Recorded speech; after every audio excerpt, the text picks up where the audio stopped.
Feels like that is the default. Nautilus is going to come through, though. Does give you that point-and-click ulti, really powerful against champions like LeBlanc, who wants to be able to distort back.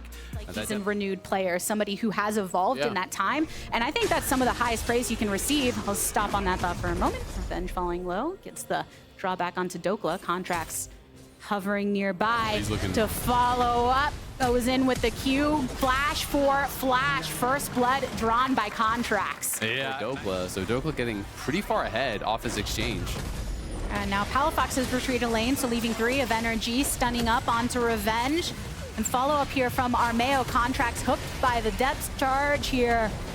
Oh, the dredge line managing to catch him. Revenge sending over the wall. Contracts gone, gone, gone, baby, gone. A double stun. Ignar, not long for the world, has fallen. NRG losing 2. On the other side, though, Unforgiven is going to be given some alone time to catch up and farm a plate of his own.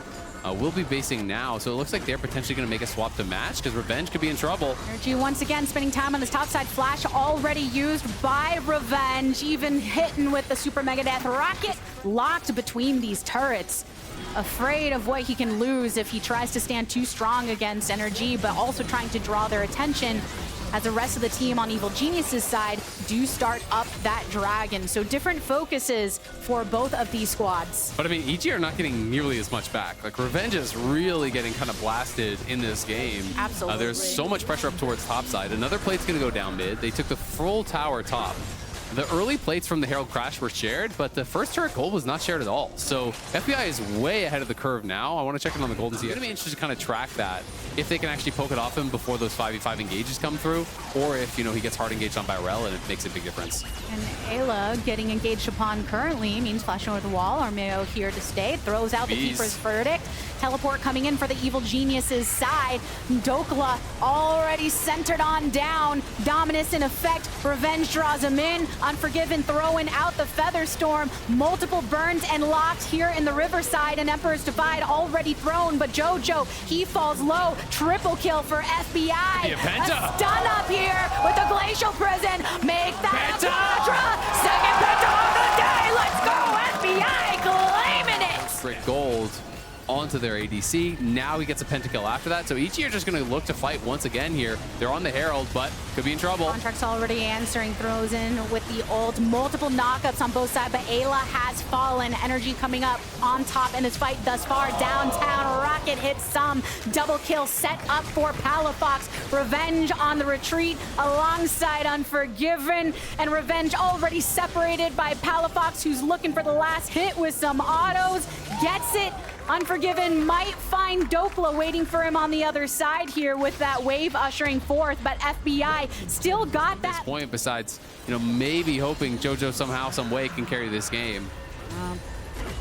And of that 7,000, the Rift Herald they previously acquired, trying to break up this turret so that the Herald can get a better crash onto the tier. I mean, they know they're way behind, so I think EG are the kind of team that are just going to look for fights, see if they can make something happen. Armeo's the one that's trying to do it. Jojo flashing to get back, and Emperor survives on multiple. Unforgiven throws down the Featherstorm, gets multiple en route, but the teleport coming in from NRG means they've got more numbers at him. Palafox going for the kill onto Armeo, can't quite find it. A stun up onto Revenge, but he's able to dash out, focusing onto the turret. NRG create more of an opening for them to collapse upon Evil Geniuses, who have lost 3. And alone gets a little bit tagged up by the chains, but still keeps his life. In the meantime, NRG are claiming control of this map against NRG, who are now working with over a 10,000 gold lead and funneling EG towards their base. Get a stun up onto Armeo, more to follow. Look at the damage coming from FBI. Armeo immediately eliminated once focused, and Revenge teleports in the center front line at the same pace that their opponents can. FBI, if he's free firing, it's just going to crush you. He's already on 3 items and has an LDR, plus the Kraken Slayer, so going to be able to just punch through that front line that EG has drafted for incredibly fast. Nice stun, though. Oh, they managed to get the stun onto Palafox, using the passive to escape. EG were really hoping to grab one their way. Yeah, hard engaged from Ignar, so draw them to you, force that fight, win the fight, take the Baron, and the game. Many flashes on both sides. Jojo just using his teleport to get into it. And one ult expelled here by Contracts. Rue onto Armeo. The rocket comes from downtown to chunk down Unforgiven and Ayla, who tries to get his hook back into it. But now Revenge drawing one over the line. FBI just submerged into Evil Genius's territory. But the trade backs are good. 2 have fallen for Evil Geniuses. Make that 3. NRG say we don't just need FBI's damage. We got so much more.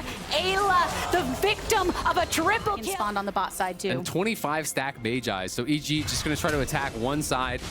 Will force the flash. I think that's going to be it. Dokla trying to look for a little bit of turnaround. Will pop the ulti. I think that's a bit ambitious, but this is traded for a dragon on the other side of the map. One thing working for EG is there wasn't really any early dragons taken, so trying to get farm, you're trying to survive, but PaLaFox is comically strong. I mean, he's 25 stack Mage Eyes. He's going to have the Lich Bane soon. He already has the Shiv and the Night Harvester, and now Ayla may be caught out.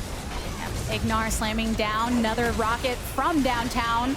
Ayla hooking into the wall, but Ignar will latch onto him. PaLaFox still zoned off by Revenge on the bot side, but Ayla's life finally claims. Armeo down to half. That base. And on the other side, you're losing too, so it is going to be back to the Baron. Armeo going to look, but he's going to go down. Good forward positioning from NRG in the enemy jungle around this Baron take. FBI and Contracts are able to hold it down on their own.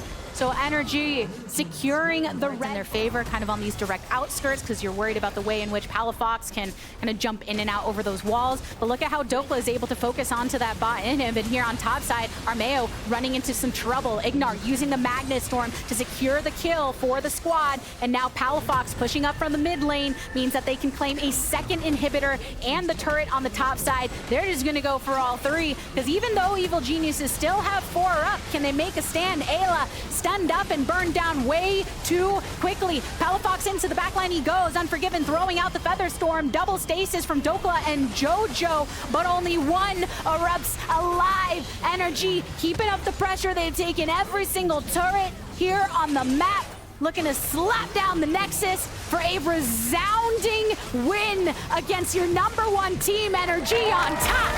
NRG with a big upset win here to end week number 3. Really well played by them.